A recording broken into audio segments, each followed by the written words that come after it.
The regular season for the Knicks tips off on the road down in Memphis on Wednesday night. New York Post sports reporter Zach Brazillier, he's got you covered on the Knicks, and he joins me now. Zach, ready for the season to start? Hey, let's go. It felt like a long preseason. It was a long summer. I'm ready to see an actual basketball game that counts. There we go. That's what I want to hear. The actual basketball that counts. We get to watch it. All right, Zach, coming out of the Knicks 3-1 preseason, there might be some things that Knickerbocker fans could be impressed with. What did you see that gave you optimism that this team could be better than last year's squad that won 37 games? I mean, Jalen Brunson, he was fantastic in the preseason, shot almost 50%, averaged around 17 a game, almost 5 assists.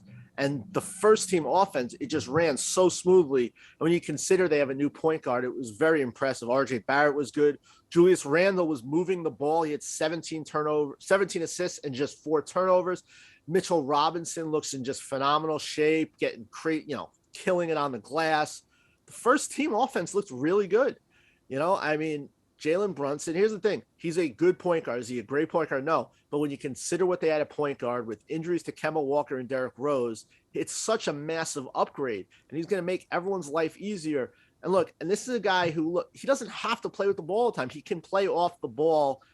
And look, it's preseason. We don't want to go crazy. But I was just so impressed with how in sync that offense was with that first unit. Evan Fournier hitting shots. There was a whole lot to like about just how they looked offensively, pushing the pace, moving the ball. Their assist numbers were high. Really interesting to see if that can carry over to the regular season. Now, one of the players you mentioned, Zach, Julius Randle, in the 4 preseason games, Randle, he looked like a different player, as you talked about, when it came to the decision-making on the court. So after a rough campaign last year, should fans be encouraged that he will have a bounce-back season? Yeah, I think guarded optimism. Because he did look like he's buying into this, less dribbling, more movement, more passing system that Tom Thibodeau wants.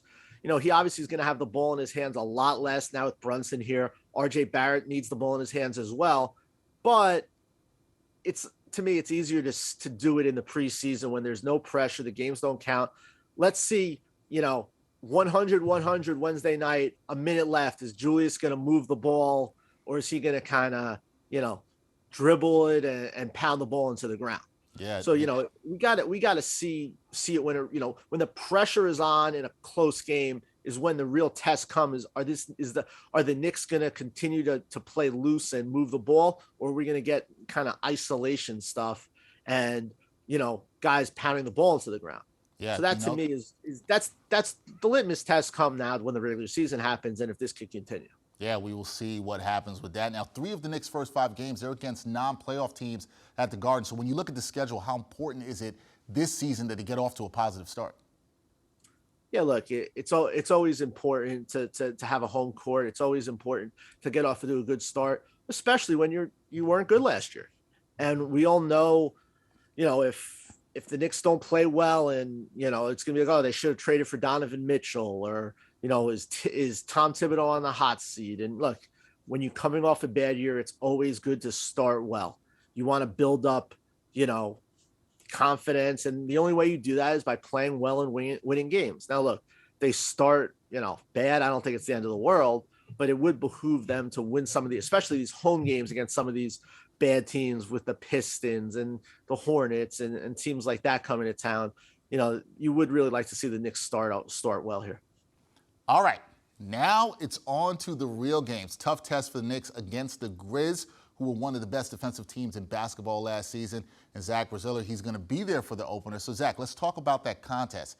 No Jaren Jackson Jr. for the Grizzlies in this one, but the engine that makes Memphis go, that is Ja Morant. So how did the Knicks stop last season's most improved player? Look, I don't think you're stopping him. You just don't want him to go crazy. You got to try to keep him out of the paint. I'm sure the Knicks will throw some doubles at him. It'll be interesting to see who guards him the most. Could we maybe even see RJ Barrett on him a little bit? I don't think that's crazy to think. Now Quentin Grimes not practicing today. It seems unlikely he will play. He would be a guy I think we could have saw on as Ja as well. Maybe Derrick Rose a little bit on him. I doubt quickly would guard him. But look, they're going to throw a lot of bodies at him. They're going to try to make him work for everything.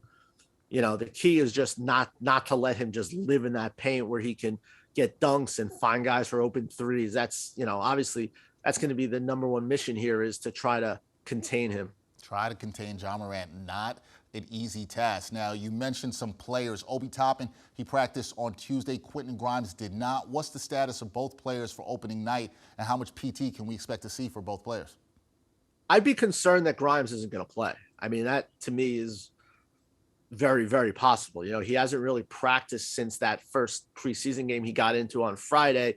Something's up with that left foot. I know there's supposedly it's kind of the heel is a little bit of an issue too.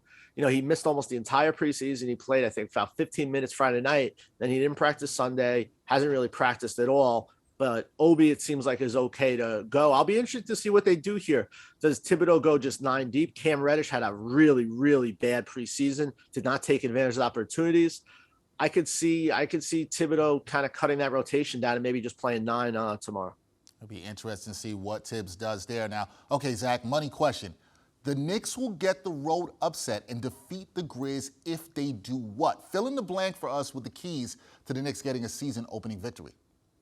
It's 2. If they don't let Ja go crazy and they shoot 40% from 3, gonna have to hit their threes. They're playing a better team in its own building. Where the only team in the Western Conference that won more home games last year than the Grizzlies were the Warriors. It's going to be an incredibly hard test. I just like to see it be competitive. If the Knicks have a chance to win this game in the fourth quarter, to me it would be a win. Just to set the tone for this year. Now, look, no Jaren Jackson helps, but their Grizzlies are still really good. I mean, if Ja Morant doesn't get hurt last year, they might beat the Warriors in that series. So I don't think Knicks fans should go nuts if this isn't a great opener. All right, but Knicks fans are going to be Knicks fans. They always have guarded optimism, sometimes too much optimism. We will see. Zach Brazillier, he'll be down in Memphis covering the Knicks in their season opener. Zach, appreciate the time. Know you're very busy, and we'll see how the Knicks do in their opening game. Hey, man, my pleasure. Anytime.